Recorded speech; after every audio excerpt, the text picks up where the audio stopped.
Timbuktu. Perhaps no place in the world has so vividly captured our imagination like this fabled desert city in the West African nation of Mali. Mysterious, otherworldly. So remote and difficult to reach, most people don't even know if it truly exists.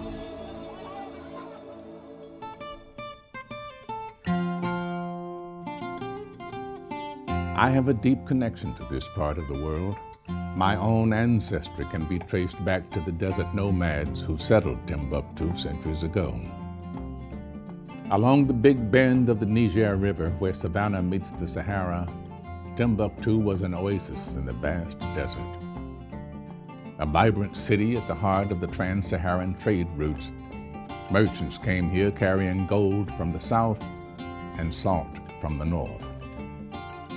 They also brought scholarship, creating an astonishing written record of intellectual achievement on par with the Italian Renaissance. With its renowned university, Timbuktu became a center of scientific inquiry and religious tolerance.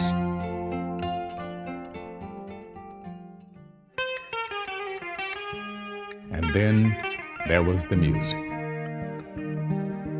Musicians celebrated the region's deeply rooted musical traditions, creating a sound so soul-stirring that it's transcended all boundaries and time, from this heart of Africa to the place I call home in the Mississippi Delta, a music we now know around the world as the blues.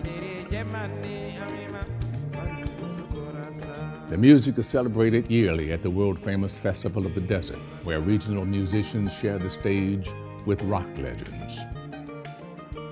This part of West Africa is like the cradle of music. It's like the big bang of all the music that we love.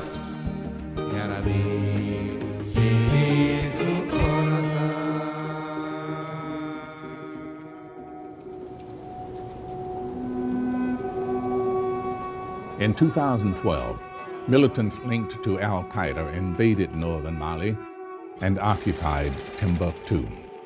The extremists brutalized the people, smashed sacred buildings, burned priceless manuscripts, suppressed women, denied education, and silenced the music.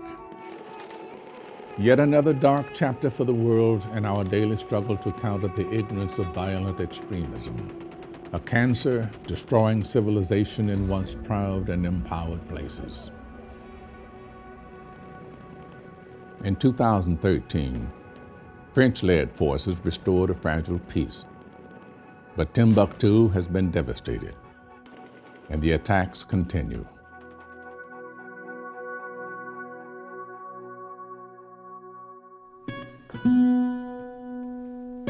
This story of Timbuktu doesn't end here. In fact, it begins anew. A simple phone call from a sand-swept refugee camp to a city half the world away, one friend to another, united in their love of music. They envisioned a renaissance in Timbuktu, a grassroots movement to counter violent extremism, using culture as a catalyst for development and lasting peace. They began with the musicians, breaking the silence with a touring festival in exile.